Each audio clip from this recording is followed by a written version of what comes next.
안녕하세요. 오징어입니다.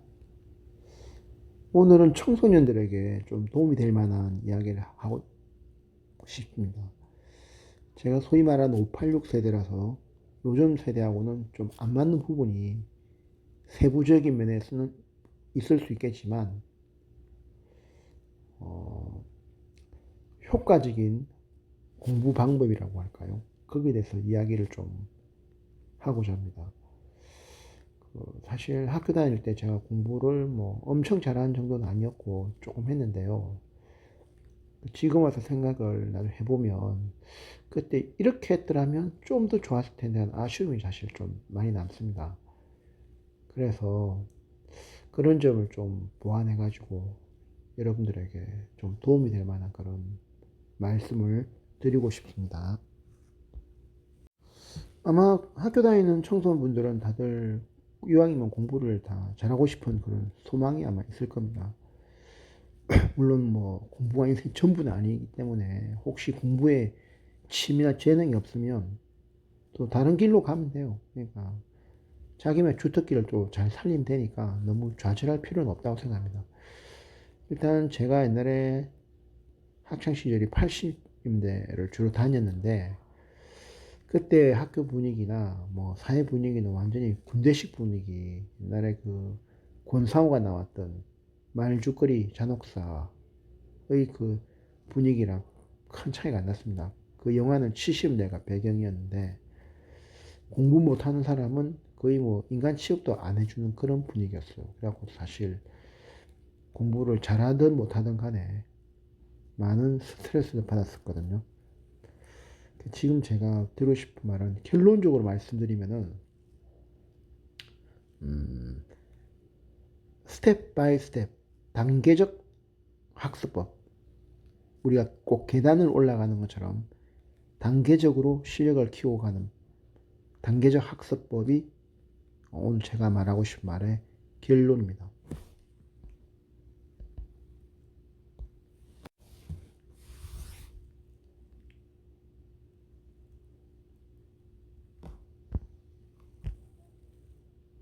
아마 지금 청소년들도 공부에 대해서 나름 스트레스가 있을 거예요. 근데 이 사람 실력은 하루아침에 길러지는 게 아니거든요. 그래서 우리가 꼭 계단을 올라가는 것처럼 가장 기본부터 시작해서 나, 난이도가 높은 그런 레벨로 순차적으로 올라가야 됩니다. 그렇게 하는 게 사실 그 가장 효과적인 학습법이라고 저는 감히 말씀을 드리고 싶습니다. 뭐 많은 과목이 있지만은 일단 수학과 영어에 한정해서 오늘은 말씀을 드리고 싶습니다. 일단 제가 생각할 때 수학 같은 경우 또 영어도 그렇고 교재 선택을 어떻게 하느냐가 가장 중요한 것 같아요.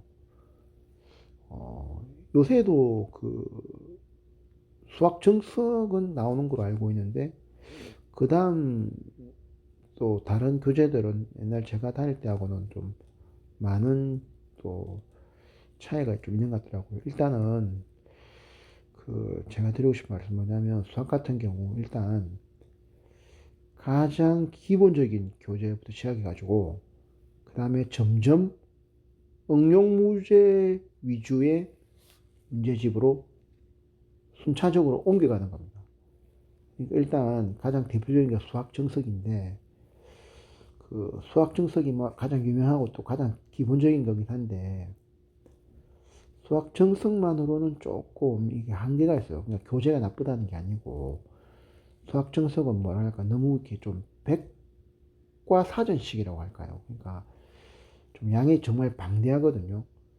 그래서 제가 볼 때는 수학 정석을 가지고 일단 기초를 충분히 쌓고 꼭 실력 정석까지는 안 보더라도 기본 문제 위주로 해가지고 기초를 잘 쌓고 나서 그 다음에 좀 더 엑기스만 추려 있는 약간 작은 분량의 응용 문제 위주의 문제집으로 옮겨가는 게 더 그 다음 단계로 중요하다고 생각하거든요. 제가 학교 다닐 때는 이제 해법 수학이 있었는데 요새도 아마 나올 거예요. 지금은 해법 수학 말고도 아마 다른 교재가 많이 있을 건데 어느 교재가 좋은지는 본인이 각자 선택을 해야 될 것 같습니다. 제가 다닐 때 기준으로 하면 정석으로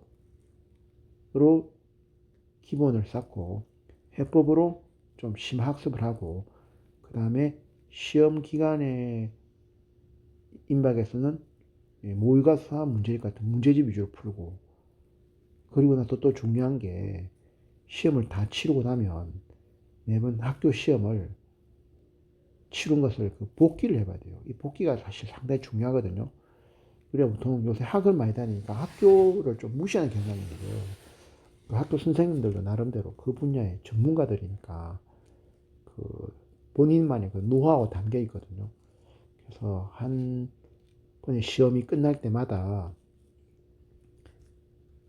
복기를 잘 해가지고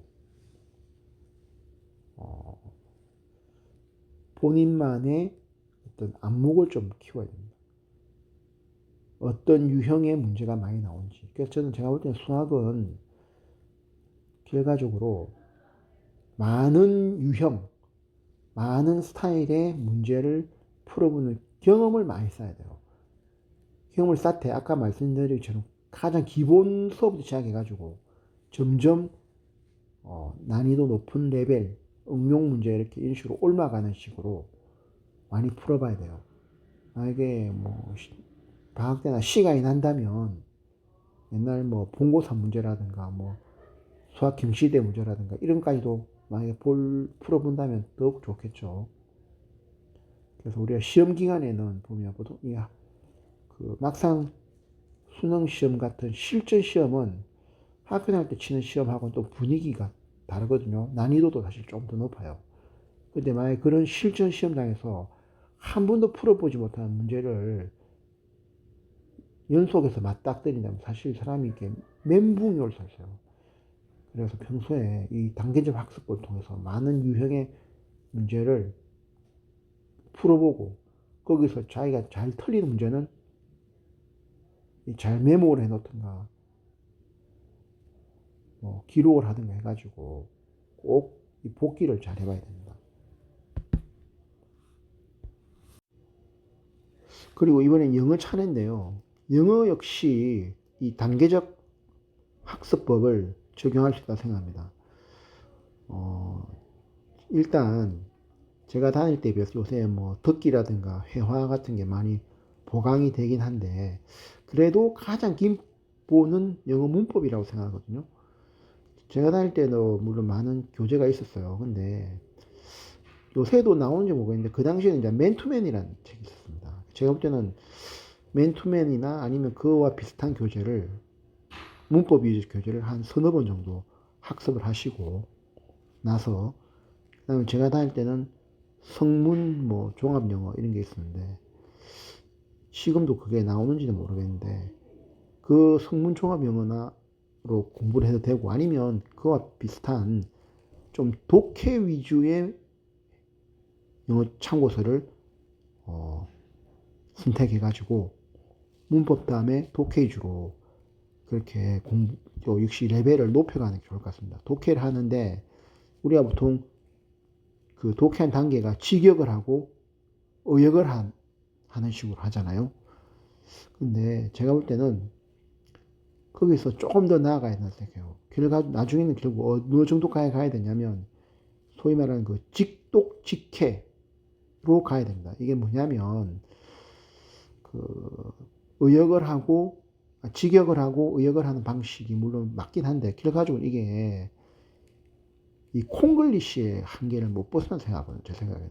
그래서 우리가 영어를 공부할 때는 어떤 마음으로 하냐면 나의 내 구조를 잉글리시 스타일로 바꾼다고 생각하시고 문장을 읽을 때 처음엔 당장 안 되겠지만 그 문장을 말 그대로 직독직해 읽으면서 바로바로 한국 스타일로 머릿속에서 변환시키려고 하지 말고 그 단어 하나하나를 그대로 그냥 머릿속에서 그대로 느끼는 거예요. 예를 들어서 I'm going to school tomorrow morning 이런 문장이 있다고 치면은 보통 긴 문장은 두 부분, 아니 긴 문장은 세 부분, 짧은 거는 한 두 부분 이렇게 문장을 일단 좀 나눠야 되거든요. 그래가지고 말 그대로 잉글리시 스타일로 내가 미국인이다 그런 마음가짐으로 한국식으로 하나하나 뜯어보려고 하지만 그런 단계는 일단 뛰어넘어야 돼요. 그 다음 그래가지고 바로바로 그냥 I'm going to school next morning. I'm going to school을 그대로 그냥 받아들이는 겁니다. 그런 식으로 직독직해 스타일로 가야 이게 나중에 그 해설하는 독해하는 시간도 짧아지게 되고 나중에 듣기나 회화에 있어서도 그게 응용이 될 수가 있거든요. 그래서 영어 같은 경우도 일단은 문법, 그 다음에 독해인데 이 독해도 아까 말씀드린 것처럼 점점 단계를 높여서 마지막에는 직독직해 스타일로 가야 된다고 생각합니다. 그리고 나중에 여러분들이 대학에 가거나 하고 시간이 좀 남으면 그때는 여러분 전공이 무엇이든 상관없이 회화 공부를 열심히 하십시오. 만약에 여력이 되면 제2외 외고도 다시 한번 뭐 다른 나라 언어도 하나 선택해 갖고 한 2개국어 정도를 할 수 있으면 더욱 좋겠죠. 어쨌든 그런 식으로 한번 지금 내 실력이 좀 부족하더라도 이렇게 단계적으로 차근차근 실력을 높여가면 되거든요. 그렇게 하면 나중에 여러분들 실력 재수를 하는 경우가 있더라도 점수가 많이 오르게 됩니다. 기본이 안 돼 있으면 재수를 하더라도 점수가 많이 안 올라요. 그래서 이렇게 조급한 마음 갖지 마시고 요새 선행학습 이런 거를 저희 때는 선행학습이라는 개념 자체가 없었는데 요새는 많이 하던데 선행학습을 하는 제가 생각할 때는 초등학생 때부터 너무 오버해서 하는 거는 좀 별로인 것 같고 중학교 입학 이후에는 선행이 좀 필요하다 생각이 들어요. 하는데 선행학습도 이런 식으로 단계적으로 교재를 점점점 실전에 맞게 높여가면서 하는 게 아마 더 효과적일 거라고 봅니다. 그래가지고 고등학교 가면은 완전히 이제 그 기출 문제 이런 위주로 숙달 단계로 나아가는 겁니다. 어쨌든 저보다 또 공부 잘하는 사람도 세상에 많은데 제가 겪었던 시행착오나 주변 사람들의 어떤 경험이라든가 이런 걸 참고로 해서 오늘 말씀을 드려봤습니다. 끝까지 경청해 주셔서 고맙습니다.